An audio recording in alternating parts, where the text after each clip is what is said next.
안녕하세요. 저희가 오늘 다룰 주제, 바로 보조 배터리입니다.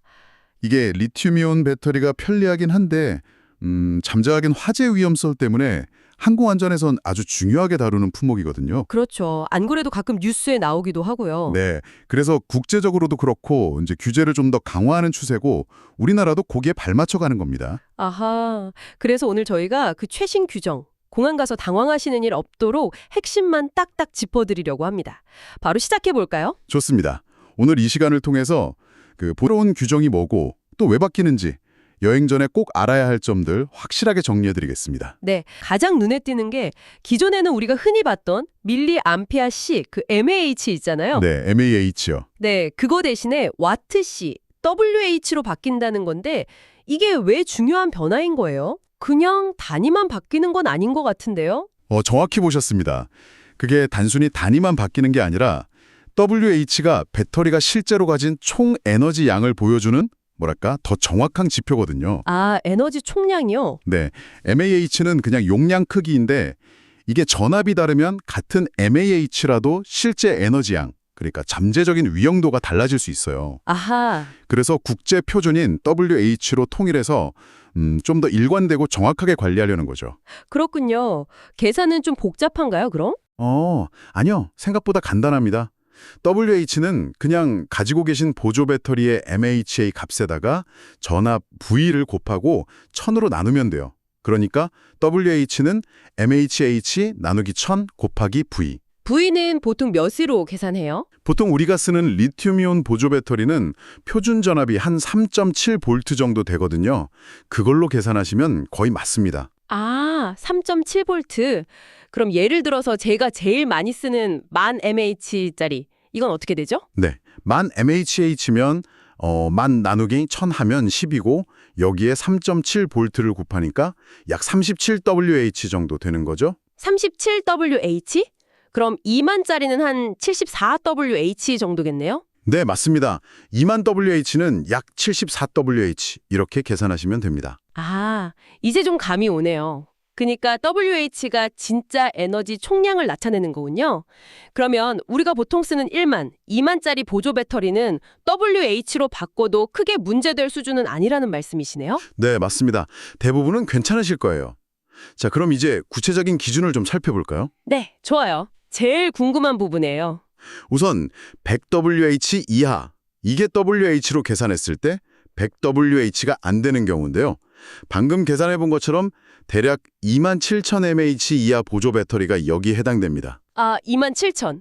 그 정도면 꽤 큰 건데 그래도 100WH는 안 넘는군요. 네, 이런 가장 일반적인 보조 배터리는 1인당 최대 5개까지, 그리고 중요한 건 휴대 수화물로만 가져가실 수 있어요. 위탁은 안 됩니다. 아, 무조건 들고 타야 하는군요. 네, 그리고 이건 별도로 항공사 승인을 받을 필요는 없습니다. 다행이네요. 그럼 제가 쓰는 건 대부분 여기 해당되겠어요. 그런데 가끔 노트북 충전하려고 좀 더 큰 거 가져갈 때도 있잖아요. 그렇죠. 고용량 필요할 때가 있죠. 네. 그럴 때 만약 100W는 넘는데 160W 이하다. 이러면 어떻게 되나요? 이건 좀 까다로울 것 같은데요. 네, 맞아요. 그 구간, 그러니까 100W 초과 160W 이하, MHH로 환산하면 약 27,000 MHH 초과해서 한 43,000 MHH 이하 정도 될 텐데요. 43,000. 엄청 크네요. 네, 이 구간은 규정이 좀 더 엄격해집니다. 1인당 개수도 최대 2개로 줄어들고요. 이것도 당연히 휴대 수화물로만 가능합니다. 2개? 이것도 들고 타야 하고요. 네, 그리고 여기서 가장 중요한 점은 반드시 항공사의 사전 승인을 받아야 한다는 겁니다. 사전 승인이요? 미리 연락해서 허락을 받아야 한다고요? 그렇습니다. 그냥 가져가시면 안 되고 탑승 전에 이용하실 항공사에 연락해서 이 배터리 가져가도 되는지 확인하고 승인 절차를 밟으셔야 해요. 어휴, 이거 좀 번거로울 수도 있겠는데요. 절차가 복잡하거나 오래 걸리나요? 그건 항공사마다 조금씩 다를 수 있어요. 어떤 서류를 요구하는지, 절차가 어떻게 되는지, 시간이 얼마나 걸리는지 등등. 그래서 이건 꼭 여행 가시기 전에 이용할 항공사 웹사이트를 보거나 고객센터에 미리 전화해서 정확한 절차를 확인하고 준비하시는 게 필수입니다. 아, 미리미리 해야겠네요. 여행 직전에 알면 진짜 난감하겠어요. 그렇죠. 특히 성수기에는 더 미리 준비하시는 게 좋습니다. 알겠습니다. 자, 그럼 마지막으로 160와트, 그러니까 43,000 mAh를 훌쩍 넘는 아주 큰 보조 배터리, 이런 건 어떻게 되나요? 때 불과합니다. 그러니까 이런 아주 큰 배터리는 여행에 가져가실 생각은 안 하시는 게 좋습니다. 확실히 알겠습니다. 용량 기준 외에도 공통적으로 꼭 지켜야 할 안전 수칙 같은 게 또 있죠? 자료에도 몇 가지 나와 있던데요? 물론이죠. 이게 어떻게 보면 더 중요할 수도 있는데요. 가장 기본적이면서도 제일 중요한 건 모든 보조 배터리는 종류나 용량 상관없이 반드시 기내에 직접 휴대하셔야 한다는 겁니다. 네, 이건 계속 강조하시네요. 절대 위탁 수화물로는 붙이면 안 된다. 네, 절대 안 됩니다. 왜냐하면 화물칸에 실렸을 때 만약 불이라도 나면 이걸 즉각적으로 발견하고 대처하기가 거의 불가능하거든요. 큰 사고로 이어질 수 있어서 그렇습니다. 아, 정말 위험하겠네요. 그리고 또 그냥 가방에 막 던져 넣으면 안 된다고요? 예전에 자료에서 본 것 같은데? 합선 위험? 네, 맞아요. 아주 중요한 지적입니다.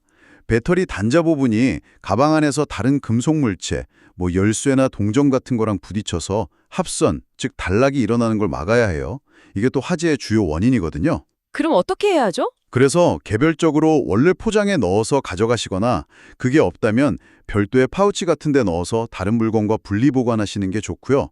그것도 여의치 않으면 최소한 단자 부분에 절연 테이프라도 붙여서 노출되지 않게 해야 합니다. 아, 테이프라도 붙여야 하는군요. 네, 그리고 당연한 얘기지만 겉으로 보기에 좀 손상됐거나 배터리가 부풀어 오른 것 같다 싶으면 절대 가져가시면 안 되고요. 그건 당연하죠. 위험하니까. 네, 그리고 또 하나 의외로 많이들 모르시는 건데 기내에서 보조 배터리로 다른 기기를 충전하는 행위도 금지됩니다. 네. 혹 충전도 안 돼요? 비행기 타서 스마트폰 충전하려고 보조 배터리 가져가는 건데. 네, 원칙적으로는 금지입니다. 이것도 안전상의 이유인데요. 충전 과정에서 혹시 모를 과열이나 문제가 생길 수 있기 때문이죠. 와, 이건 진짜 몰랐네요. 중요한 정보네요. 꼭 기억해야겠습니다. 네, 꼭 지켜주셔야 합니다. 그리고 제가 지금까지 말씀드린 내용은 국제 기준이랑 우리 국토교통부 지침에 따른 일반적인 내용인데요. 네. 아시다시피 항공사가 많잖아요. 대한항공, 아시아나, 또 저비용 항공사들. 각 항공사별로 자체적인 세부 규정이나 특히 아까 말씀드린 100와트 이상 배터리의 사전 승인 절차 같은 게 조금씩 다를 수 있습니다. 아, 항공사마다 또 다를 수 있다. 네, 정말 편리함 이면에는 보이지 않는 기술적 책임과 안전관리가 따른 거니까요. 네, 그 편리함 뒤에 숨겨진 어떤 책임감 같은 것에 대해 다시 한번 생각해 보게 되는 계기가 되는 것 같습니다. 청취자 여러분도 한 번쯤 이 보조 배터리를 챙기시면서 그런 생각을 해보시면 어떨까 싶네요.